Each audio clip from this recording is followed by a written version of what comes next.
Hi guys, so it's an interesting video on Wild Rift.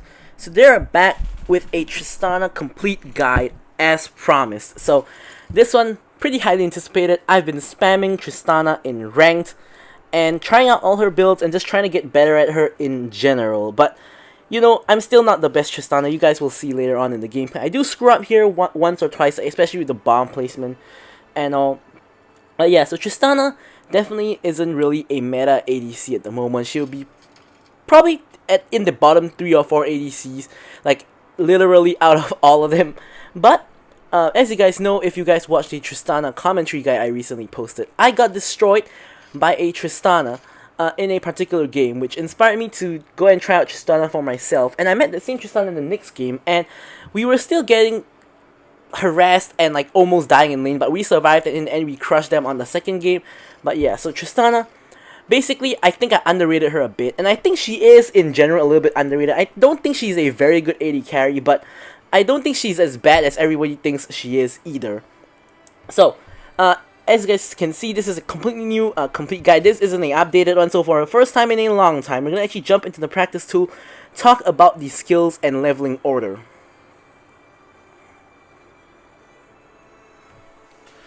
Alright, so normally at level 1, you will start your E, and at level 2, you have a choice between W or Q. Most Tristanas like to go W, because W you have a very strong power spike, where you can jump on top of someone, place your E and start attacking them non-stop. So that's your level 2 all in. Obviously at level 3 you take the spell you didn't take at level 2, so some people take Q at level 2 and they take W at level 3.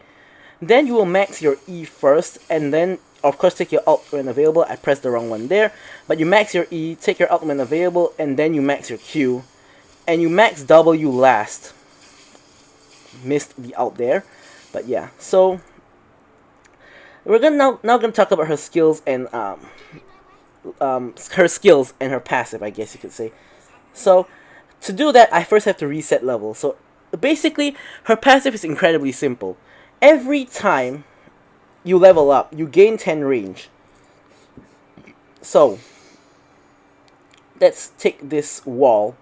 So as you guys can see, this wall, I'm exactly right to this wall. My range is exactly right to this wall. I'm gonna level up myself.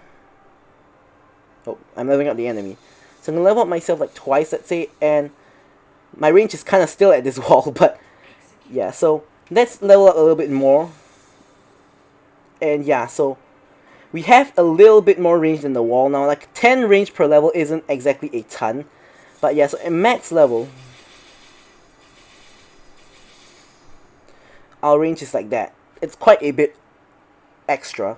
So basically for that reason, Tristana is a very good in the late game, because she does have extremely high range when you reach the late game. Of course, a difference of 150 range is not a ton, but it is a noticeable amount. So yeah. Now we're going to talk about her skills. So, her Q is really simple. We're going to put down an enemy dummy.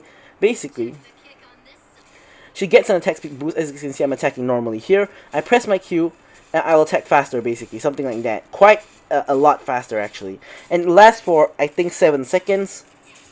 Yep, 7 seconds. So, yeah. So, her W is a point, and not point and click. It's a free targeted jump. So, you can jump wherever you want. So you can obviously jump over walls like that. And there are 2 ways to reset your jump. So I'll talk about those a little bit later after I talk about her E.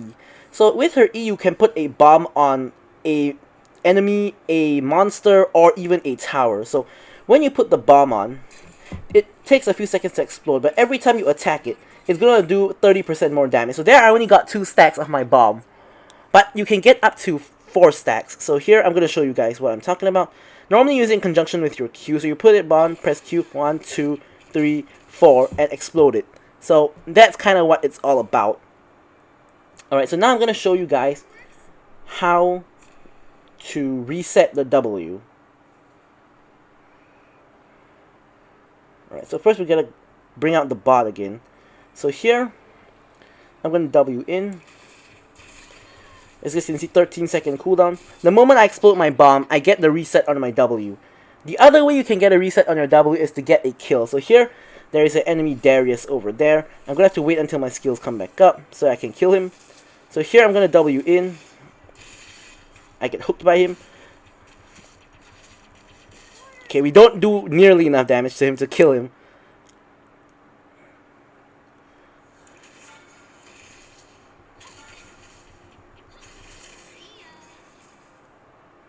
Alright, so there we go. We got the kill on him. So we did get the reset on our W if you guys noticed. So now lastly is her ultimate, which I kind of gave you guys a sneak peek over there. But you probably didn't see what it does. So basically it just does a whole lot of damage. And it pushes the enemies away. So for example like this. It shoves them away and does a lot of damage. So you can in fact try to insect enemies with these. With this I mean. So you can do this, then you boom, shoot them back. So it also works with flash. So if you alt flash, for example I'm on this side. I alt flash, I can actually push people backwards. So that is something to take note. But by and large, Tristana's abilities are really straightforward. I forgot to mention that her passive range actually increases the range on her E as well as the range on her alt as well, in addition to her basic attack range. So yeah, that's really pretty much it for Tristana's skills and leveling order.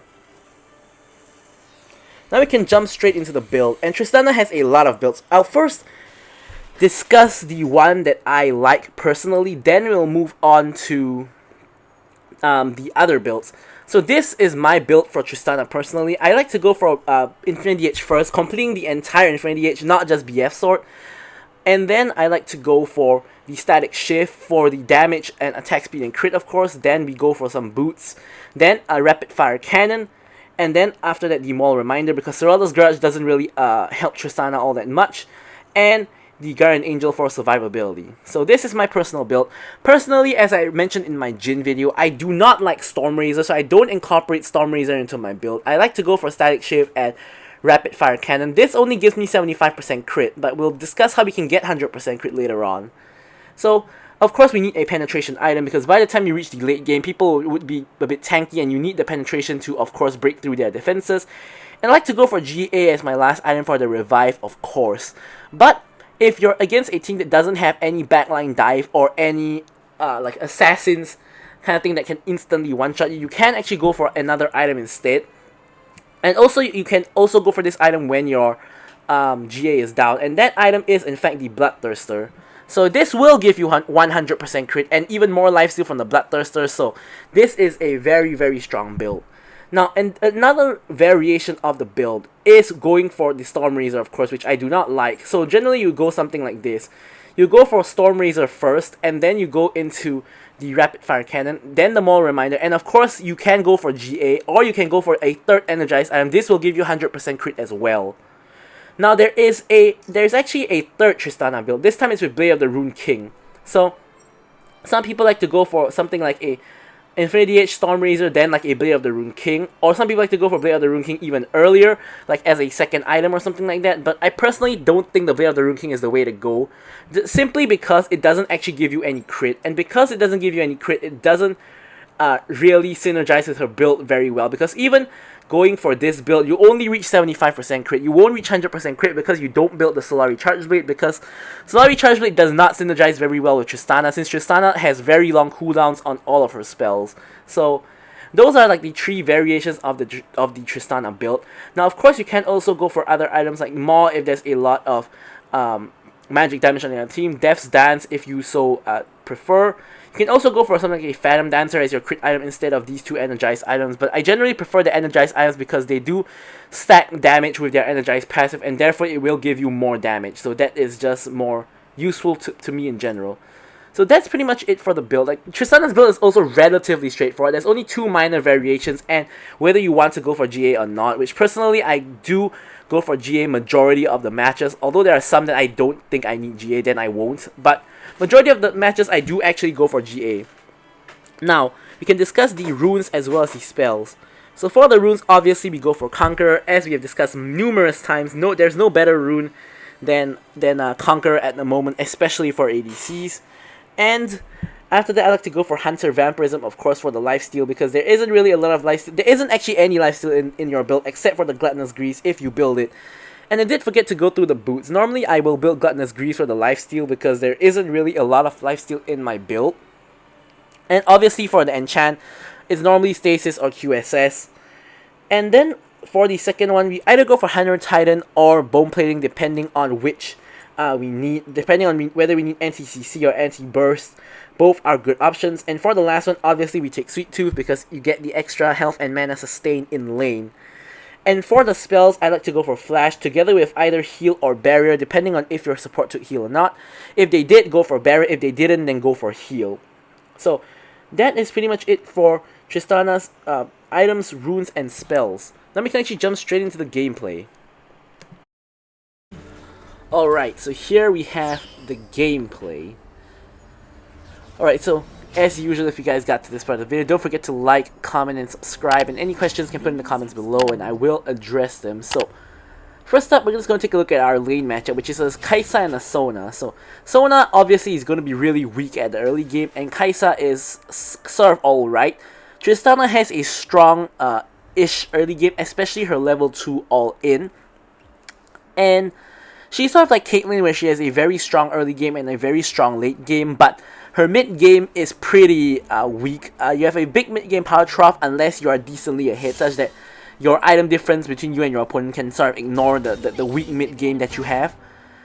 Yeah, so one thing I did not mention about Tristana yet is that Tristana has what we call a auto pushing lane, because if you guys remember her E that we gone through just now, is whenever you kill like an enemy or a minion or like a monster, it causes a small explosion around the area. So because it will explode around the minions, it could cause your lane to push. So here, as you can see, this is the level 2 all-in that we were talking about. So I jump straight onto the Sona, then I'm jumping back out. I managed to get to the fruit and I don't die.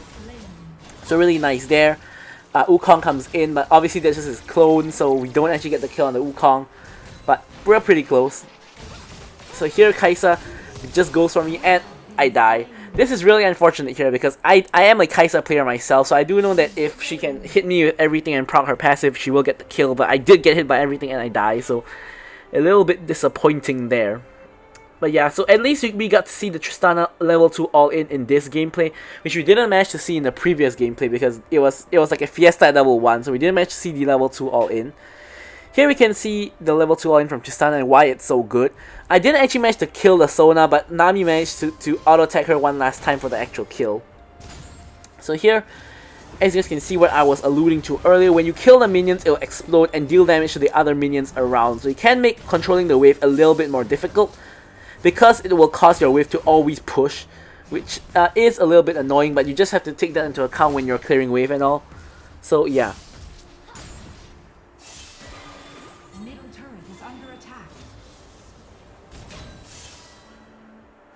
Tristana can play two different styles, of course, which is playing front to back. Just stay at the back line, putting your bomb on whoever you can, and just auto-attacking whoever you can. Or you can play it assassin style, where you jump in and put the bomb on the priority target and try to burst them quickly with your bomb and then jump back out. So it's sort of like how Kai'Sa works, where you can stay at the back line and just attack whoever you can, or you can dive the back line using your ultimate and kill a priority target. So Tristana sort of has the same two options as Kai'Sa. You do have a choice between diving backline and staying in the backline yourself, so you do have those couple options. A nice bubble by Nami. Here, as you can see, I screwed up and I put the bomb on the minion by accident, which is why I'm not really doing damage to them. Tristana, especially before you get items, like before you get like 2 or 3 items, your main damage comes from your bomb, which is your E, because your auto attacks don't really hurt that much at all. But when you get like to 75% crit, and when you got your 3 crit items, your auto attacks do hurt a lot. But obviously we're not at that stage yet. We're not even halfway towards our first item yet, so our auto attacks are not really going to do any damage at all. So yeah, so there is an area where I screwed up, which is why I always say you have to manually target where to put the bomb and manually target the champion which has the bomb, which I obviously failed to do there. Because I was in mid-jump and they were out of range, so I end up attaching the bomb to the minion instead. Which is, of course, rather unfortunate, but thankfully we get away scot-free. Or rather, technically we were at the advantageous position, so we didn't actually manage to get a kill, which is kind of bad. But, you know, at least we didn't die or anything. It wasn't an extremely costly mistake.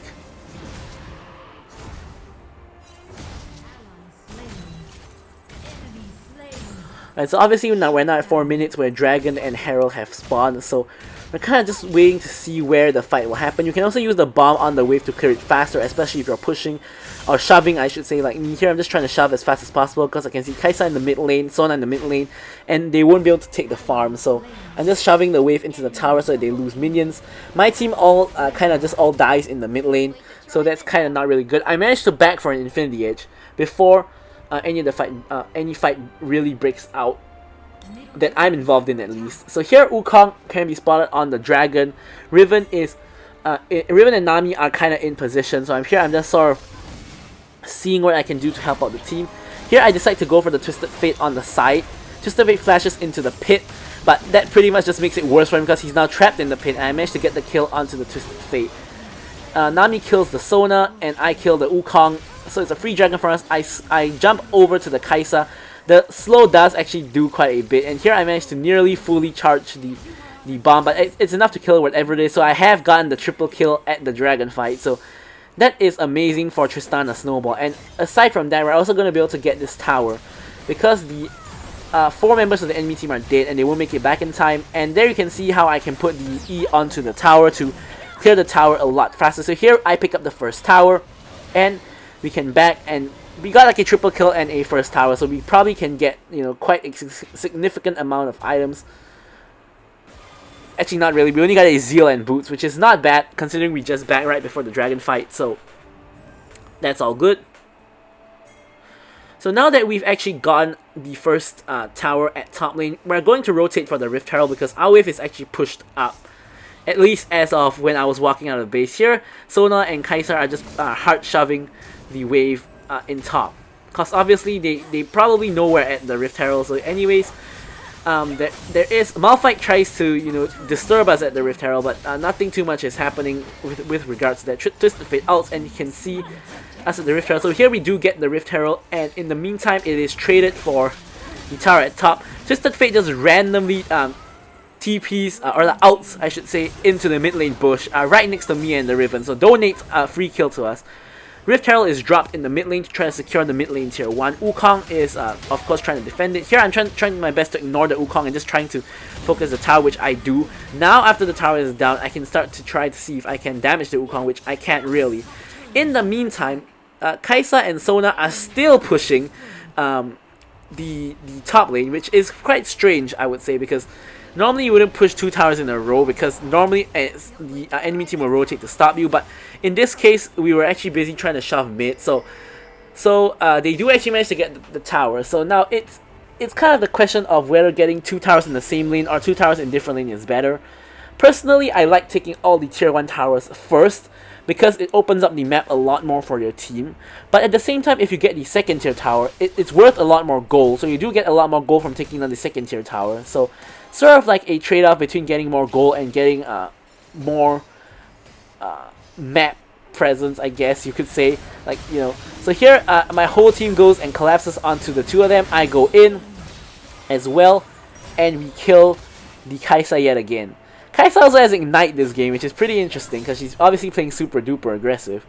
So yeah, now all we're really doing is it's sort of neutral. It's really hard for us to just straight up push down the mid lane. Here I'm trying to go in onto the Sona since Nami got a catch there. I managed to bait out the Sona out and the Malphite out as well, and I'm gonna blast plant myself over to safety, jump over the wall to pick up the fruit, and I'm gonna head back to the fight. Alright, so here Kaisa just outs in. I'm just going to free fire on her. I'm just trying to ignore the Wukong and kill the Kaisa. There we go, Kaisa is down, Wukong is down as well, and we're doing really well at this point in time. So you guys can see Tristana, especially if you get some early kills, can pop off big time. A 6, 1, and 4 at the moment with the BS sword and the static shift already completed. Now here I wanted to actually get a tower plate, but it just so happened that my cannon minion died at the same time where the minions killed my caster minion. So all my minions are just suddenly gone, and I do manage to do a significant amount of damage to the tower, but I don't manage to get the plate. So of course I'm going to have to back because I'm now die to the tower, which is going to be incredibly stupid and embarrassing. So here I pick up the boots and the Zhonya's. Zhonya's because honestly the enemy team has so much backline access with the Wukong, with the Malphite, with the Kaisa, and even like Twisted Fate flanking possibly. So I just want to pick up the Zhonya so that I can, you know, possibly just protect myself against any of these shenanigans. So here we're obviously very fat. We're gonna just take the red buff. And my team is still trying to push down mid. So, and Kaisa is pushing down bot in the meantime. So here we're just going to see what we can really do about it. The Infernal Dragon is up. So of course it's going to be like a team fight at the Infernal Dragon. Kaisa seems to be permanently playing split pusher this entire game, which is pretty funny. Malphite goes in on the Irelia. And here I'm just free firing on the Malphite. But Malphite is really tanky. I'm not really doing too much damage to him. So instead I switch targets to killing the Sona, who somehow just pulls up behind the Malphite. And here I get the Malphite eventually as well. So here Wukong is in, and I get the triple kill onto the Wukong. So another triple kill in another Baron fight. Really nice. And we get the dragon as well. So here 9-1 and 4 already. Doing really well. And we're just going to just push down this lane. And we can probably get a tower because of Tristana's E. And we're just going to put the E on the tower and just attack the tower. And the E explosion will deal a lot of damage to the tower, as we can see here. So here we can finish off the tower. And we're just going to back off because we don't know who is behind the Kaisa. We already saw Sona, maybe Malphite was behind her. We don't know who's behind her. Malphite turns up to the party, so maybe Malphite was behind her all along. Since we don't have vision, we don't want to recklessly just go in. And yeah, so in the meantime, my team is actually at the Rift Herald, trying to pick up that Rift Herald. I've already hit my first 3 item power spike, 75% crit. So by this point in time, my auto attacks should be hurting quite significantly as well, aside from obviously my E. So here that they are putting down the Rift Herald in mid to try to shove the inhibitor, or not the inhibitor, the second tier tower. Here I'm trying to kill the Malphite. Malphite pretty tanky. I'm jumping over, and he lives on 1 HP. I thought I could kill him without the ult, but I guess I did have to ult, but I was a bit greedy with my ult. I chose to save it, but I obviously should have just ulted. And yeah, Kaisa is here to defend the tower. I'm just gonna pick up another plate and probably just back off after that. Actually, yep, there we go. We picked up a plate. Now we're gonna just back off.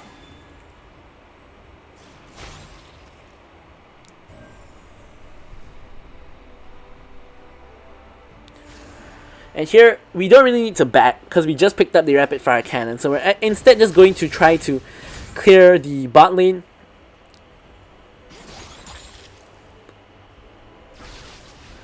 And originally our intention here was to set a trap for the enemy team, but then I was thinking, like, why would the enemy team actually walk here, because their wave isn't even there yet. I thought they might just follow their wave, but they didn't, so in the end I just come out of hiding to just clear the wave and continue pushing.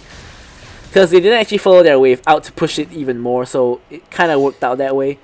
Here a lot of people are in the enemy's blue side jungle, so I thought there might be a possibility of a fight breaking out, but turns out nothing happened, so I'm just going to go back and take the red buff.